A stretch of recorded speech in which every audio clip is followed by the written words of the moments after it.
So in the end, he should lower his gaze and he should guard his modesty. And in the next verse, the Quran says, hijab for women.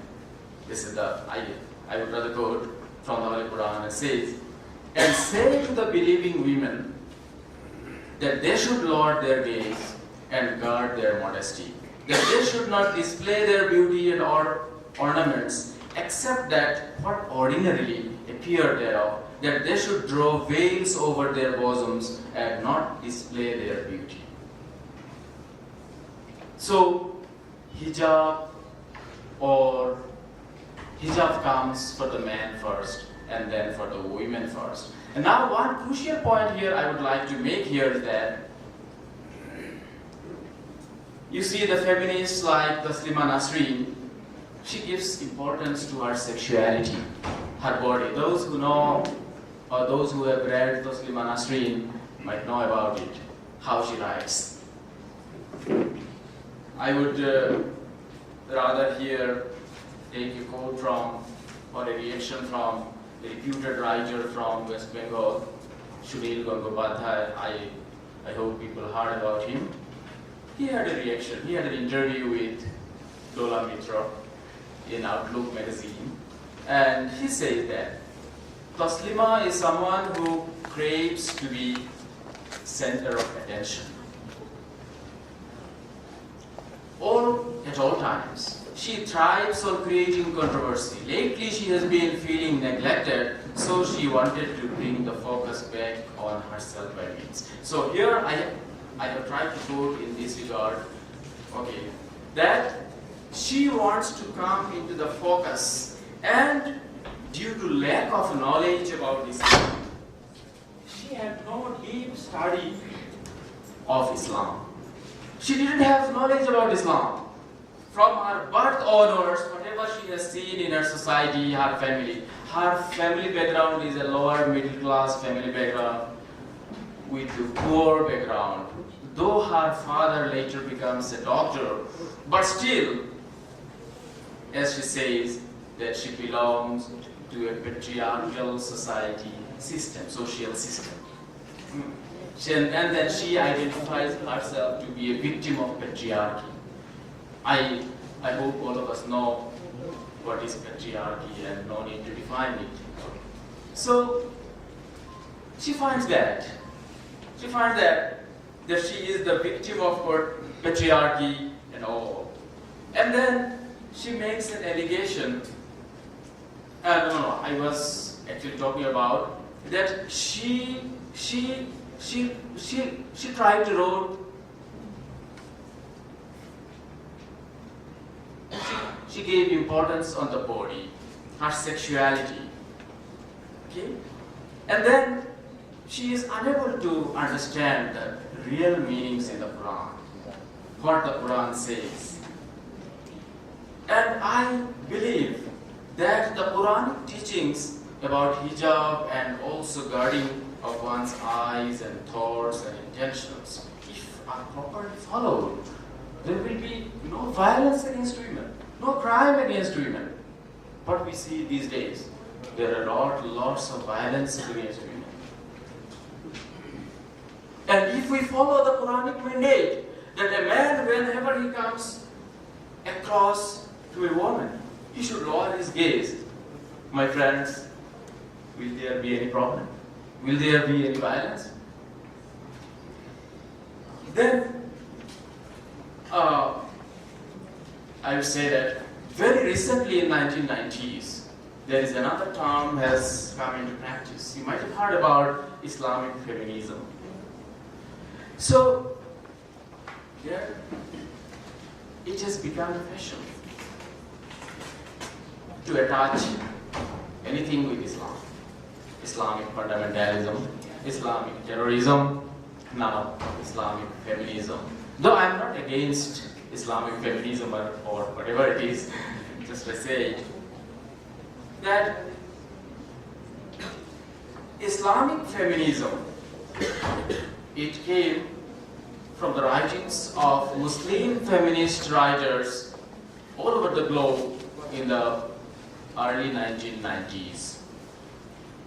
And what What do they say? What do the Islamic feminists say? Islamic feminists, they say that Quran is not against the rights of women. Quran doesn't say anything against women. Rather, it assures women's equality, women's right, women's dignity. And these feminists, Islamic feminists, or Islamic feminism is concerned with the role of women in Islam. And they try to interpret the Quran from their own perspective. Because over the years, I tell you this, because since our issue is about South Asia, so in South Asian perspective or Indian subcontinent perspective, we are not Arabs. We have among us an Arab sitting here, he is from Palestine. So we are not the Arabs, we are converts. Arabic is not our mother tongue. But in our part of the world, Islam was spread or interpreted through translations. And those who work with translations, they know translations cannot be accurate. They cannot express the real tone of the writer, or they cannot express the real idea. The Quran in Arabic, what it says, it cannot be same the Quran which is translated in Bangla or in any other language. It cannot say the real meaning. So, what they say is that they want to interpret Quran from the women's perspective. And I have tried to mention here one thing, that the feminists, they want a feminist language, a language of their own, because they want to get rid of the language of the male oppressors. Example is Muslima Nasrin. In the Bengali diction, before her writing, there was no word called Meyvela, girlhood. We know boyhood, childhood, and the alternative term in Bengali is Chelevela. There was no Meyvela. I hope among the audience there might be Bengalis who can understand it. There was no Meyvela, there is Chelevela. So one can argue that it is all male-oriented. Before, why not Meyvela? It was only Chelevela. So she is the one, she has introduced the term Meyvela. And this is the first part of her autobiography, Amar Meyvela. She describes how she is born in a traditional God-fearing Muslim family, and how she struggled to grow up in that environment. I will go to some other points regarding her with this book later.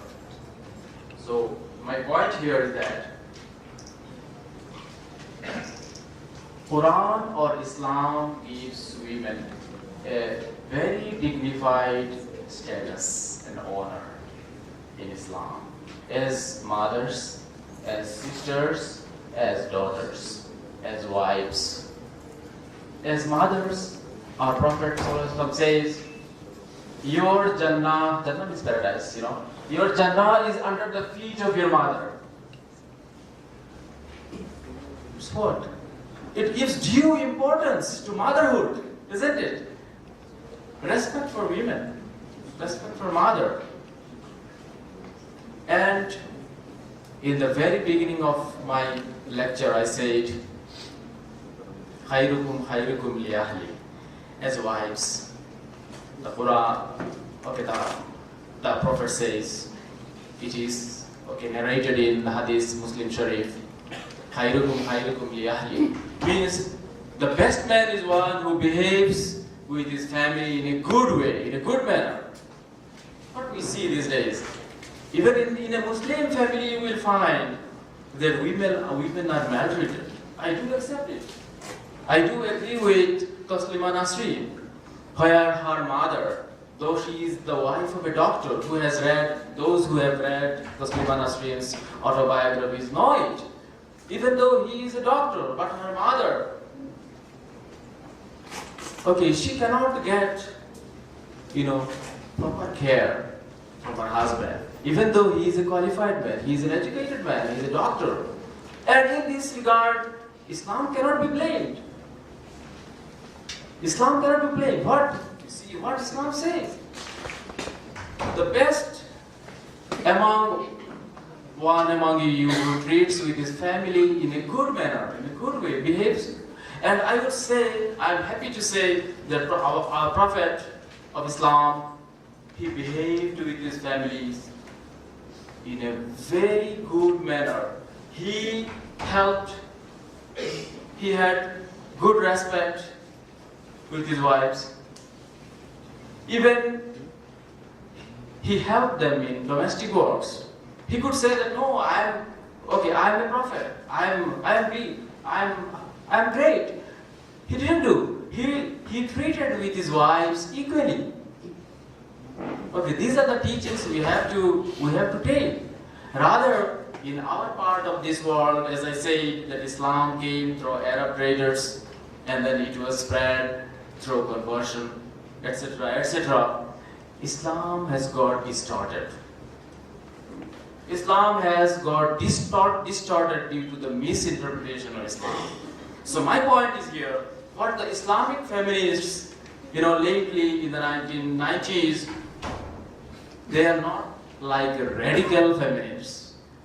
I would try to categorize Taslima Nasreen as a radical feminist who is heavily influenced by European feminism.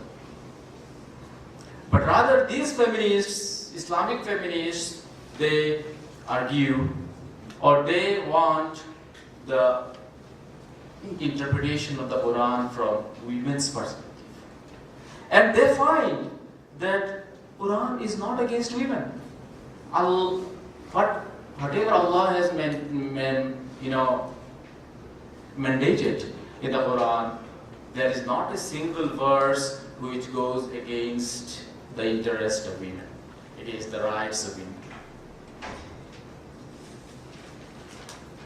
And let me go to another point.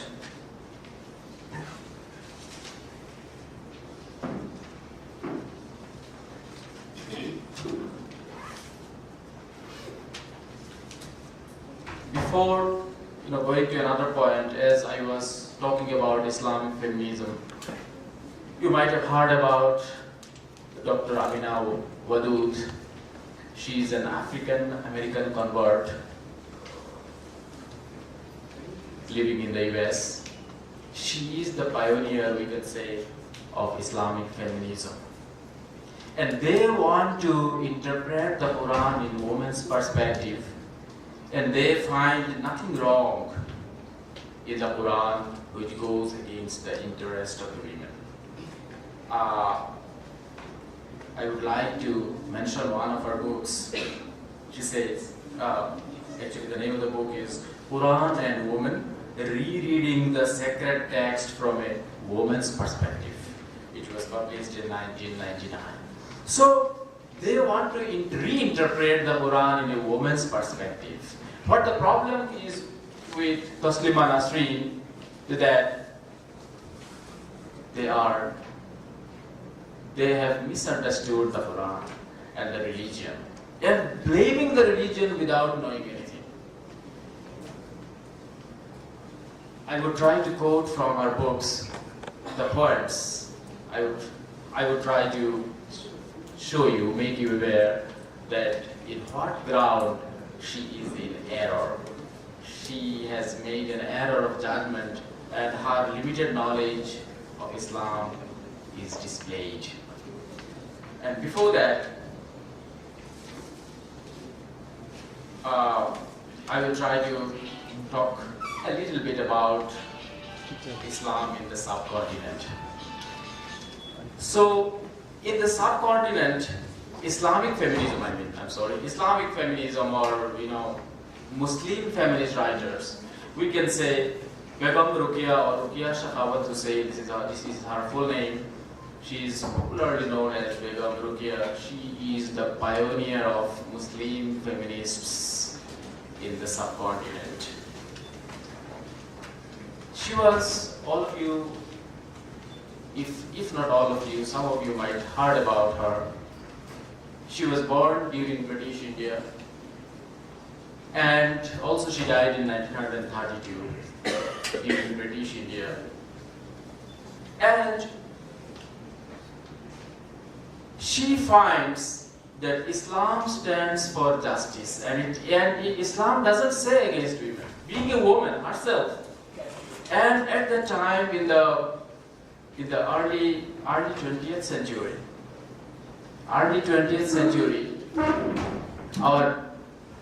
in India, the subcontinent, the condition of women was very poor, very pathetic.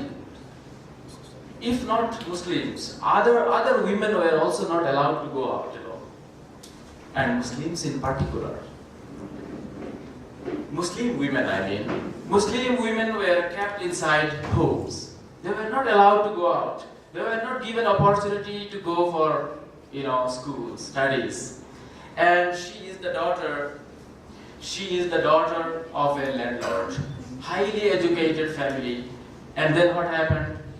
She got her education in her house, and she started writing. She was the first Muslim feminist writer in the subcontinent. And I would like to mention one of her important books. You might have heard Sultana's Dream. In Sultana's Dream, what happened? Sultana dreams about a land which is a kind of feminist utopia. Okay? It is a lady land where she describes in this lady land there is no crime. There is no crime, and most importantly, what is the reason behind it? She says, men are the source of all crimes. So, men are put in harems. It is called zanana or harems. As men used to put women in harems. They were not allowed.